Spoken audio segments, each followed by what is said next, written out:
Welcome everyone to the Revenue Subcommittee meeting for April 2nd. Just a couple of programming notes before we start. We will be meeting again on Tuesday the 6th. We think at 1 p.m. The list of bills for that meeting should be emailed out to you soon if it hasn't been already. There are a number of substantive bills in there, issues that we haven't dealt with previously. We do, of course, have some cross files that we'll be dealing with, but I do in particular want to draw the committee's attention to the Cecil County bills, which have to do with, they're another iteration of something we've seen a lot with sales tax exemptions for construction and manufacturing equipment at major projects. So we'll have some amendments to that to not only try to address Cecil County's issue, but longer term, this issue generally. And then the tobacco tax bill, which will be up, and there is the Senate President's bill, SB 787. Keep an eye out for an amendment set related to that bill. There are a number of essentially cleanup and corrective issues related to a number of tax issues that have come up, including the tax treatment of forgiven utility payments and or arrears rather, and some issues related to the digital products tax from last year. So we'll have, I'm sure, an extensive conversation on Tuesday about some of those things. I also want to mention to the group, I may or may not have to leave at about 11:40. I don't want that to interrupt the meeting. So if that happens, I'm going to hand the chairmanship over to Delegate Feldmark to finish out the meeting so we can get these bills done for the day and move on from there. So let's start with SB 80, Economic Development, Maryland Technology Development Corporation alterations. You may recall that yesterday we held this bill over and there were a series of conversations that happened with Delegate Feldmark, Delegate Barnes, Senator Hayes over on the other side.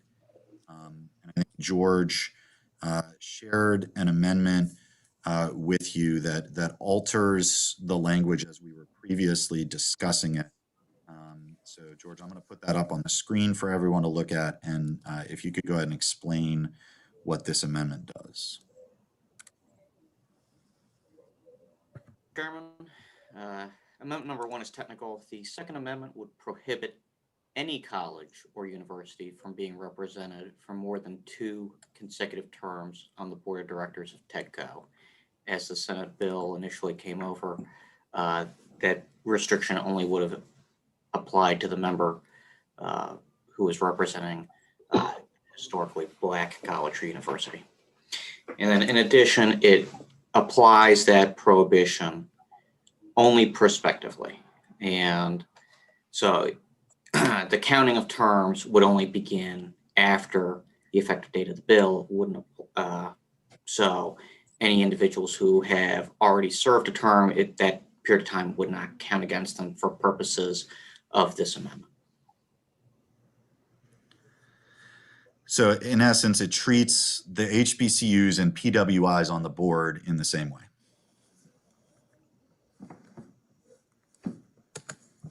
Fair amendment. And with the discussions that we've had, I think it puts us in a good posture. It actually gets an HBCU on the board, and it doesn't go into effect until 8 years from the date the bill is signed. Is that correct? Yeah. Correct. Is there additional, are there questions or discussion on this amendment? I'd like to move the amendment. Second. All right, it's been moved and seconded. Any discussion on the amendment? All those in favor, please raise your hands. Any opposed? All right, the amendment is adopted.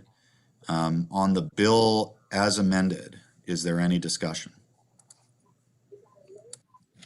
Move favorable. Seeing none, is there a motion? We have to do a motion, sorry. Move favorable. Second.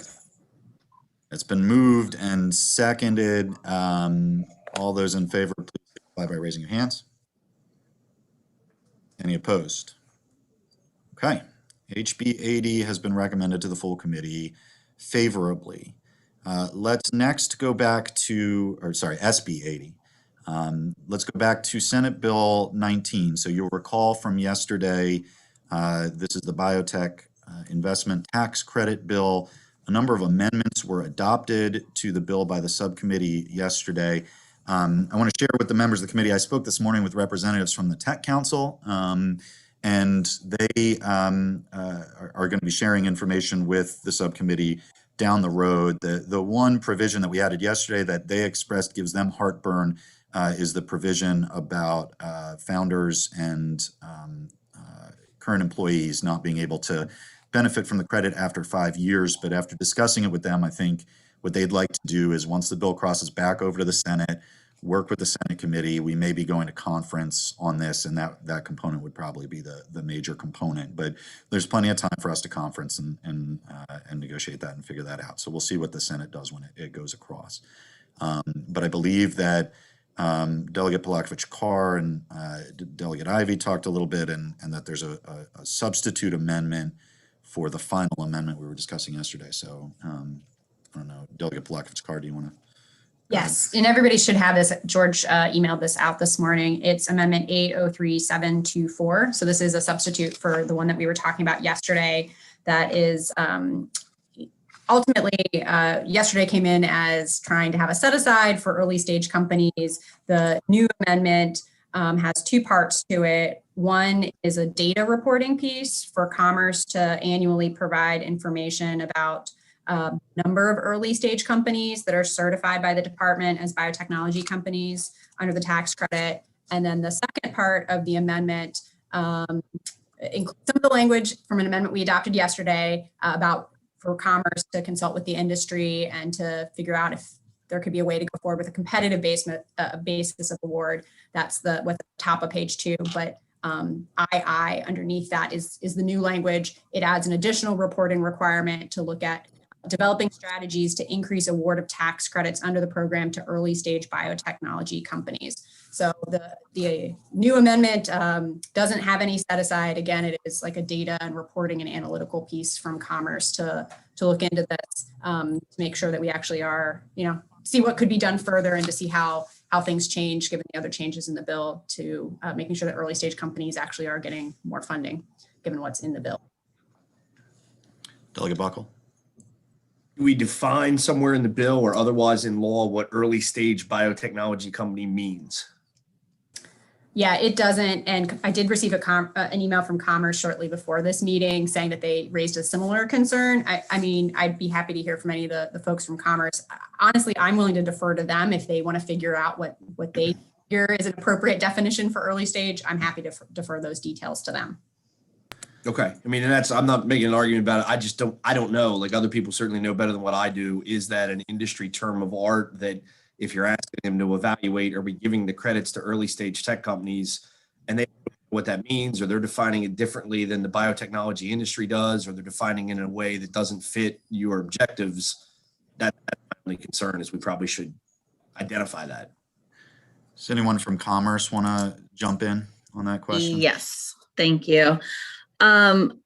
Yes, we did have concerns with the use of the term early stage, especially if you look at the bill as it was introduced. We have included in there that statement of intent where we do specifically say that the program is intended to incentivize investment in early stage companies. So I think an argument can be made that our position, potentially the position of the industry, is that any of the companies participating in this program could be considered early stage. Right. And I think it's difficult for us to refine that any further right now, especially, I mean, I don't want to throw out a number of years without, again, consulting the industry on that. So we don't have problems. We don't have concerns with reporting and providing the information that we're asked to provide.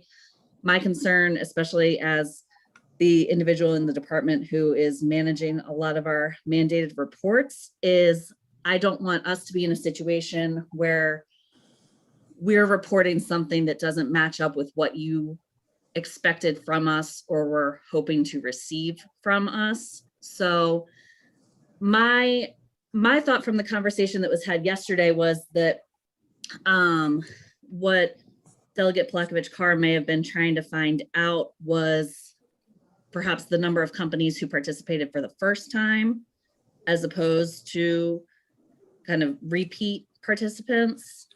But that would then be very different than just overall early stage companies. I think we could argue that all of these companies are early stage.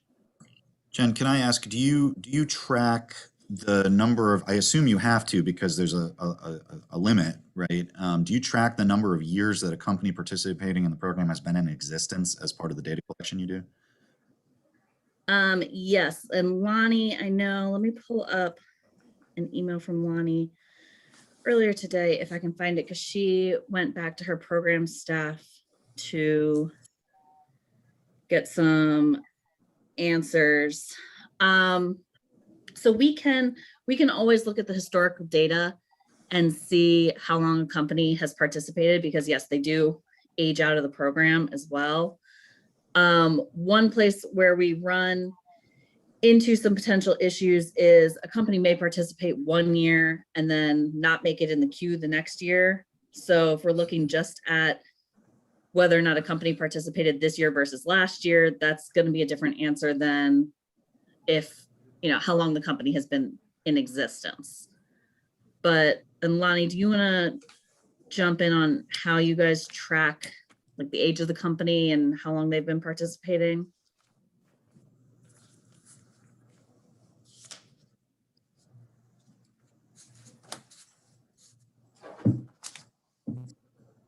Are you there, Lonnie? Lonnie? Let's come back to that. Delegate Feldmar, go ahead. Thank you, Mr. Chair.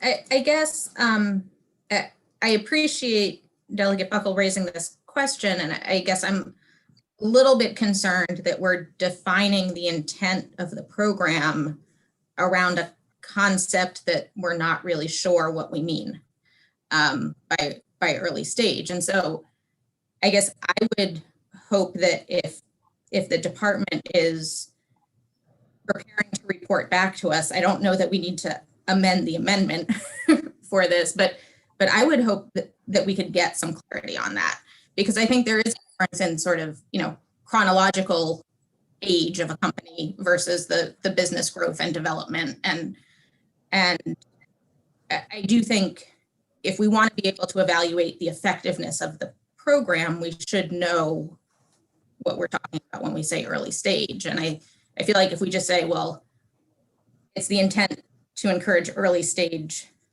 development, so anyone who's participating is early stage, that's kind of circular and not. Right. I think what I'm hearing from the, reading between the lines a little bit, what I'm hearing from the department is that the, you know, early stage is not a well-defined term generally, but the program, because it's aimed at companies that have existed for 12 years or fewer, I think they're kind of hinting that in the program itself is the definition, right? The 12 years or fewer would be early stage. I think if, you know, to Delegate Feldmark's intent, what I think is her intent with this amendment, I would offer that maybe we should amend the language here a little bit. And Delegate Plakovich-Carr, correct me if I'm wrong with what your intent is, to ask for reporting on the number of, or the age of businesses in the program and the number of years that they participate, not connected, but as two different things. Delegate Plakovich-Carr, would that get at what you're looking at? I think those are both helpful. I guess, given where the conversation has gone, then I would add a third piece, which is how many were applicants that were not in the program the prior year, recognizing that has some, that companies may come in and out. But I would say if we collected all three of those, that in concert might actually get us the picture of what we're looking for to be able to evaluate this going forward. So, George, you got your pen and paper handy? So to confirm how long the company has been in existence, how long the company has participated in the program, And how many of the current participants were not in the program? Was it during the prior year only or during any prior year? I think let's keep it to during the prior year. Okay. And this would be aggregate data. We're not individually by company necessarily. Got it. Okay. And then, I think the language in the study section still works, right? I think, there's some flexibility there I think the department understands the intent with that piece, but. So I move that amendment to the amendment. Second. All those in favor, please raise your hands. Any opposed? Okay. And then on the amendment itself, is there a motion? I move the amended amendment. Second. Any discussion? All those in favor, please raise your hands. Any opposed? Okay. And then on a bill as amended, is there any further discussion or questions? Move Is there a favor. motion? Is there a second? Second. It's been moved and seconded. Any discussion? I'm sorry, I had someone walk in my office while we were here. Is this Sure. the entire amendment package, or are we moving the bill? This is the bill. This is the bill as amended. So with all the amendments we've added over the last 2 days. Okay. All right. Do you want to discuss? No, I'm probably going to vote against the bill, even though I think it's got a lot of great things in it, but mainly because, and I appreciate the concern or the rationale of the founders issue and maybe the sunset issue that we discussed yesterday may get some different treatment from the Senate. And so I love Delegate Julie Polakovich-Carr. She knows that. I know what she's doing. It's very well intentioned. I'm just concerned with this particular industry and this particular program that those two provisions may hinder the effectiveness of the credit. So that's all. Gotcha. Any further discussion? All those in favor of the bill as amended, please raise your hand. Any opposed? All right. That bill is recommended favorably. Now on to SB 160, the Cybersecurity Investment Tax Credit. And again, I think Delegate Polakovich-Carr has some amendments to offer. So Delegate Polakovich-Carr, just let us know what amendment you want to start with, and I'll throw it up on the screen. Yes, starting with Amendment 273129. This amendment would add legislative intent language to the bill. This intent language was drafted by Commerce, and they have said they are comfortable with it. But it says that the Innovation Investment Incentive Tax Credit is intended to foster the growth of Maryland's technology sectors by incentivizing investment in early stage companies with the goal of increasing the number of companies developing innovative technologies in Maryland, increasing overall investments in current and emerging technology sectors, and increasing the number of individual investors actively investing in Maryland's technology companies. I move the amendment. Second. Is there a discussion of this amendment? All right, it's been moved and seconded. All in favor, or Delegate Buckle? Go ahead. The only question is, I just looked at the language, same thing, early stage companies. We just talked about that. Is that a term of art in the cybersecurity industry as it is in the biotech industry? Is this going to be the same thing that I thought both of these tax credits were to incentivize people with startup? I'll just use that phrase. It's not defined either. Startup companies to get equity investment so that they would build and stay and hopefully hit that home run in Maryland. And then this is their corporate locus. And that's, again, my same concern is like, if the whole program is early stage companies, if we're not giving the cybersecurity tax credit to investors in Northrop Grumman, we're not giving the biotech tax credit to investors in AstraZeneca, the whole thing subsumed in that. Yeah, it's a good point. I mean, personally, I think recall that what this bill does as it came from the department is it expands the scope beyond cyber. So it applies Right. now to multiple different industries. And I would argue that likely early stage would have different meaning in different industries, right? If I think you're that's fair. doing Yeah. I just don't a know. company that's starting, right. So, quantum computing early stage, it may be like very early stage because the technology's still new versus something in cyber. So I would be wary of defining early stage in this bill and sort of leave that up to the judgment of the department. This is just an That's fine. intent statement. Yeah, that's fine. I saw it there and just wanted to ask, but I don't have a problem with that context. I mean, I think that question of what is an early stage company is a fair thing for us to consider over the long term, right? Because we have a number of these programs aimed at trying to help out newer businesses and startups and entrepreneurs. So maybe we want to give more thought to that over the coming sessions. But Okay. is there further discussion on this amendment? It's been moved and seconded. All those in favor of this amendment, please raise your hand.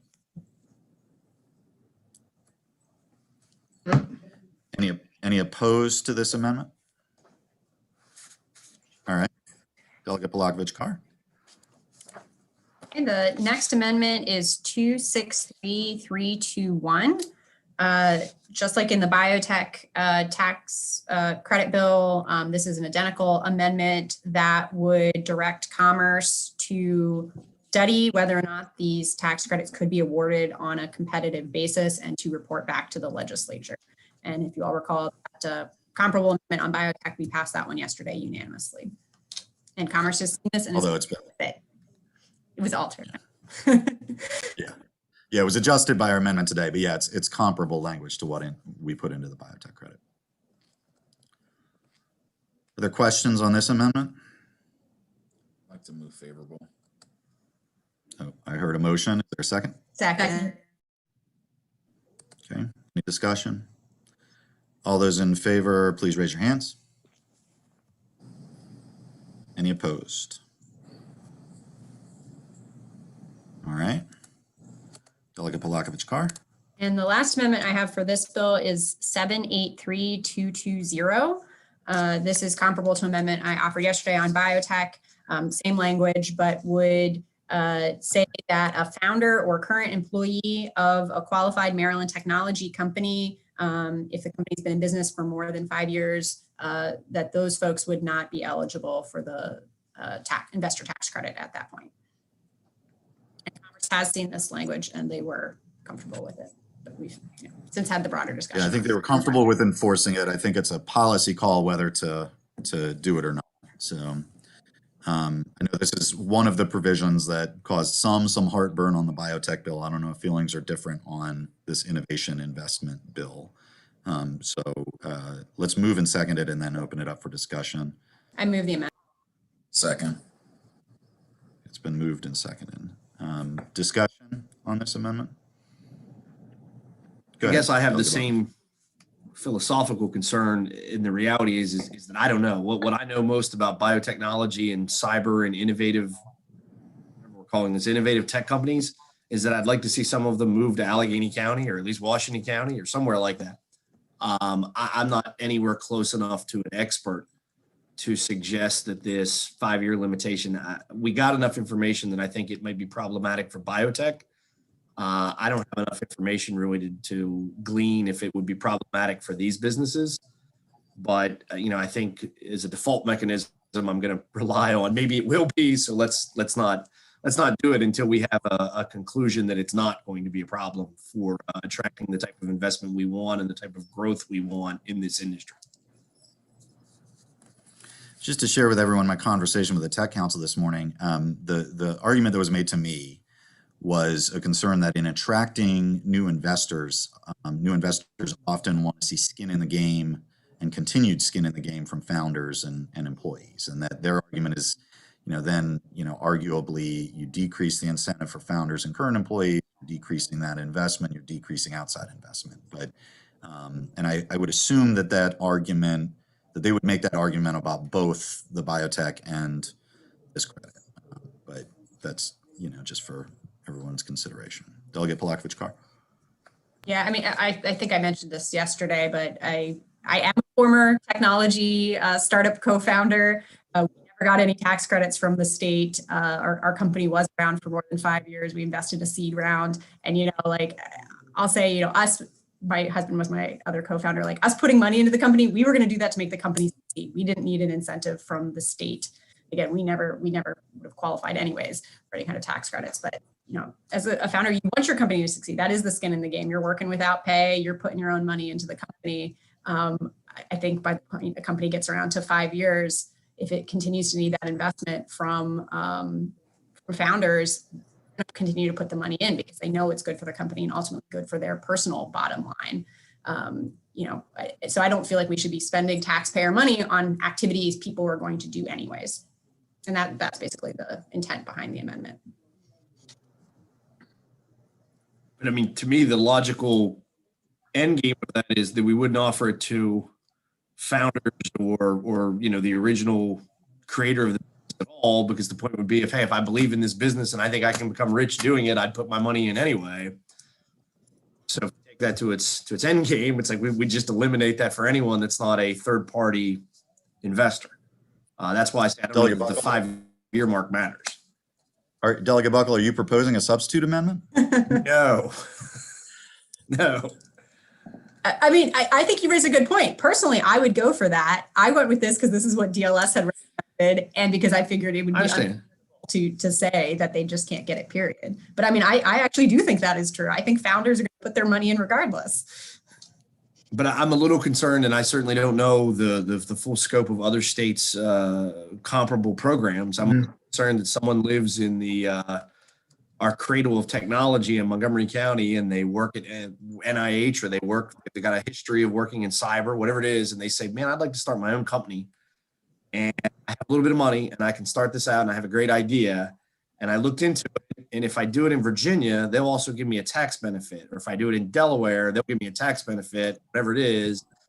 I like MoCo just fine, but if it's talking about additional money and additional infrastructure help for me, I'll do it somewhere else. That's to me the whole point of a lot of tax credit programs is the competitive nature of it. Of people don't have to live here. We have to live here because we have to serve in legislative districts in order to do these jobs. But most people that I know, at the end of the day, in today's modern society, Maryland's such a tiny state. It's such a small sliver of a state for most areas. They can live other places, and if other places have a better deal for them, that factors in. So I'm not saying that that's the absolute reality. I don't know, but that's my concern of us putting limitations on it that may not exist in other capacities. All right. Is there further debate on this amendment? All right. It's been moved and seconded. All those in favor of the amendment, please raise your hands. Any opposed? All right. I believe that's all the amendments we have. That amendment is adopted, sorry. I believe that's all the amendments we have on this bill. So I'll go ahead and move the bill as amended. Oh, wait, sorry. Mr. Chairman, I just want to advise the members. I almost called you Delegate Butler. He's like a part of the team. Come on, just give it to him. Yeah, there are some additional conforming changes that need to be made to the economic development article, Title 6, Subtitle 10, with the enhanced credits. We need to revise a section of code there in light of the renaming of this credit. So once we have the compiled amendments from today's actions, you'll see in the amendments taken up by the full committee later today that we have that additional text included. So it's technical. I mean, that's a technical amendment, but I'll go ahead and, just so we're dotting our I's and crossing our T's, I move the technical amendment. Second. All those in favor, please raise your hands. Any opposed? Okay. I move the bill as amended. Second. It's been moved and seconded. Is there any discussion on the bill as amended? All right, all in favor of the bill as amended, please raise your hands. Any opposed? All right, bill is recommended favorably, and we have one final bill, which is SB 196, and these are the changes to the R&D tax credit. And this time, I think Delegate Polakovich-Carr only has one amendment, which is fantastic. So Delegate Polakovich-Carr, go ahead. All right, so this is Amendment 403420. It adds legislative intent language to the bill. This language was drafted by Commerce. It reads, "The purpose of the Research and Development Tax Credit Program is to foster increased research activities and expenditures in Maryland." I move the amendment. Second. All those in favor of the amendment, please raise your hands. Any opposed? All right. On the bill as amended, is there a motion? Favorable. Second. Second. It's been moved and seconded. Any discussion on the bill as amended? All those in favor, please raise your hands. Any opposed? Hey, it's great to end with unanimity. That's fantastic. We are now done with the voting session for today. These 4 bills will go to full committee this afternoon. I think our full committee voting session is scheduled for half an hour after the floor session. I do want to conclude just by thanking Lonnie and Jen and Rhonda. And while she's not here, the secretary from the department, I think the introduction of these bills, the opportunity to have discussions back and forth with Commerce, I know I personally, and I'm sure I'm speaking for the other members of the subcommittee, deeply appreciate the work, the great, fantastic work that Commerce has done in proposing these bills. And, we look forward to that very productive working relationship down the road. And as I mentioned to the subcommittee members earlier, we will be meeting again on Tuesday at 1 p.m. There should be a list of bills for that hitting your inbox very, very soon. Any final questions from subcommittee members? All right, we'll see everyone on the floor. Have a good one.